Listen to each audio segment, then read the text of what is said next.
let's just say, for example, you have a goal of being a New York Times best-selling author, for example. If you put yourself in that and you experience what it's like in your imagination, our brains cannot distinguish, and our subconscious minds cannot distinguish between reality and imagined reality. So you're putting yourself there. What does that sort of person experience? What lives are they impacting? What stages are they on? Who are they being interviewed by? And what conversations are they having? When they actually receive the award, how does that feel? You see that? You're putting yourself there. Then you're coming back to the present day. And here's what happens, is that all of those people and the circumstances, the events that need to show up in order for you to be that New York Times best-selling author will be in place. They don't always show up at the same time. Will begin to unfold to you. One page at a time, one breadcrumb, one idea, one concept, one introduction, and you're being your future self today by this as well.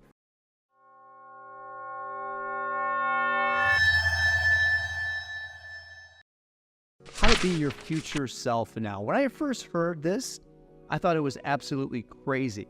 And come to find out, it's not crazy at all. In fact, it is the secret to living a successful and fulfilling life. The challenge is that most people aren't living this way. And the reason is because it seems a little paradoxical. In other words, in order to be the version that I need to be that person now. What the heck is that? So listen, watch this video all the way through. I'm going to walk you through the future self concept as I have recently learned it and as I coach my clients through it. And I promise you're going to come out the other side with a framework of becoming that version of yourself in a relatively short period of time. So stay tuned. Future self psychology is based on the idea that, first of all, you set a big goal. Now remember this, if there's not a goal, I just have to put this out as a placeholder. This is the goal. If we're not moving towards something, this is all for naught. It doesn't matter. So it's based on the premise. It's predicated on the idea that you first and foremost have a goal, something you're moving towards. It's either an aspirational image, someone you want to be, let's say a speaker or an author or a runner or a marathoner or a weightlifter, whatever that thing is that you're going after. You have to have an aspirational version of yourself you're looking to move towards. Or you could say you're moving towards having a big goal, something you want to buy, something you want to travel to,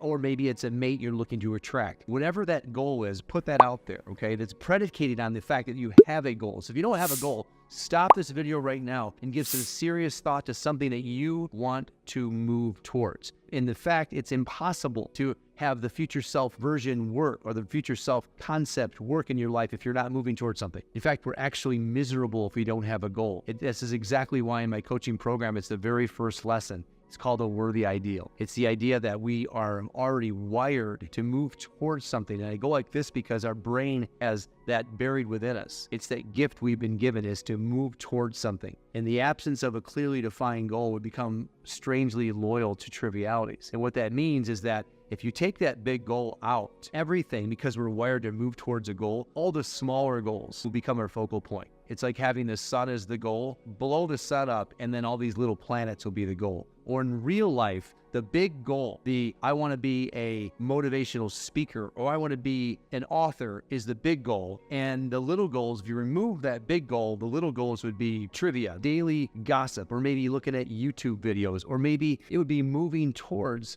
or spending time in a career path that would be sort of a false career path. There's something that really is not your highest and best use of your time in your life. It's not where your zone of genius lies. So there's the example. So before you start off with anything at all, get a goal, get a worthy ideal. It's something that you jump out of bed in the morning, so excited to move towards. It's scary. It's scary as heck because you don't know how to do it, but it excites the hell out of you simultaneously, and it causes growth in the process. So that's step one of becoming your future self. Step two is then to spend time in the goal, not thinking about the goal, but literally move yourself to a place where you're actually in the goal. So there's a sofa behind me. Let me just use this analogy here. I like analogies because it helps cement the idea. So most people think about the goal as though it's over there.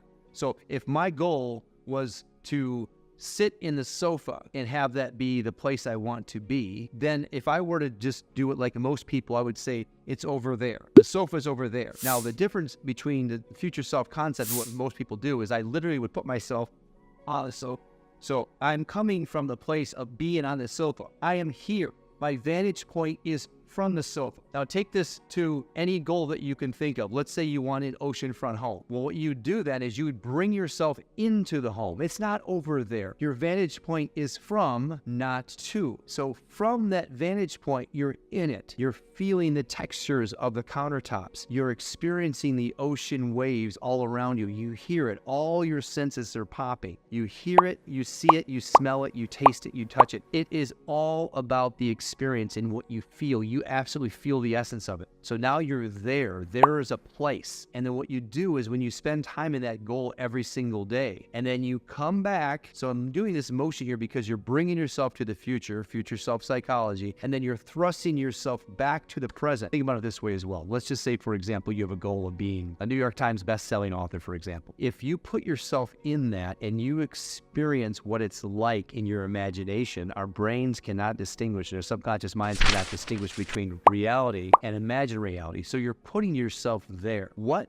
does that sort of person experience? What lives are they impacting? What stages are they on? Who are they being interviewed by? And what conversations are there happening? When they actually receive the award, how does that feel? You see that? You're putting yourself there. Then you're coming back to the present day. And here's what happens, is that all of those people and the circumstances, the events that need to show up in order for you to be that New York Times best-selling author will be in place. They don't always show up at the same time. Will begin to unfold to you. One page at a time, one breadcrumb, one idea, one concept, one introduction, and you're being your future self today by this as well. What would that person do today? Would they write, or would they think about writing? Would they put pen to paper, or would they get on their computer and actually write every day? See, the answers start to come. What would that New York Times best-selling author do? They would write. Now, when it comes to training salespeople to be that millionaire salesperson that they want to be, we go to the future, we look at what they have, we look at the cars they're driving, we look at the vacations they're going on, we look at the financial freedom that's associated with being a millionaire salesperson or a millionaire real estate agent, whatever the background is. All right, listen, the self-image is the controlling mechanism that controls and regulates the temperature of everything that comes into our experience. Think about it like a thermostat on our wall in our homes. And when you begin to act outside of the boundaries of your predetermined image, this is the sort of person that you conceive yourself to be. It shows up when you start to do better. Have you ever done better at something than you were before, and then you started to perform better for a short period of time, and then that performance dies off? Have you ever lost a lot of weight, and you felt good, and then all of a sudden you started to gain it back? Have you ever seen that? Have you ever heard about the lottery winners that win millions of dollars, and then it just slips through their hands like sand? How is that possible? It's because the inner image wasn't adjusted. The outside world was adjusted. The diet pill helped the weight come off, but the inner being did not change. You see that? The money came at them, but they weren't a millionaire. They weren't a millionaire. They were somebody that had $1 million handed to them. And then the sales that you might achieve for a short period of time slip away, and your performance goes right back to where it was because the inner image was never adjusted. It's like a thermostat. I've linked below, for this very reason, how important this is. I've linked below a free download for you. Please grab it and follow the instructions very carefully. If you follow this to the letter, I promise you a breakthrough. The reason is because the self-image psychology is the most important thing that you can probably learn for your business and for your life, because when you can learn about it and then learn to adjust the image, you can accomplish any goal that you set. So go ahead and grab that download today and take action on it. And now that they know that that's what they would have, and they see themselves in that confident place in their imagination, now they thrust themselves back to the future, back from the future to the present. Now, in the present place, when you wake up and you've committed yourself to having that, when you wake up in the morning, you're putting yourself back there again, but guess what's happening now? As you go to take your actions will be in alignment with the sort of person that would have that. In order to earn $1 million a year in sales, you have to have the actions and the habits and the rituals of someone that would earn $1 million a year. And so it brings it very much to right up here, so absolutely clear. And then you're not going to trail off and do things that waste your time. You don't have time for that because that person that would have that doesn't have time to do that thing that you're about to do. So the magic here is that it allows you to bring clarity and focus to your day. It's allowing you to say no to most things. In fact, it'll have you say no to everything that's not in alignment with that future self or that aspirational goal, that thing you're moving towards. So that's what future self is all about. So to be your future self today, set a goal, something big and magnificent. Don't have it be something that you don't think is possible, okay? You have to actually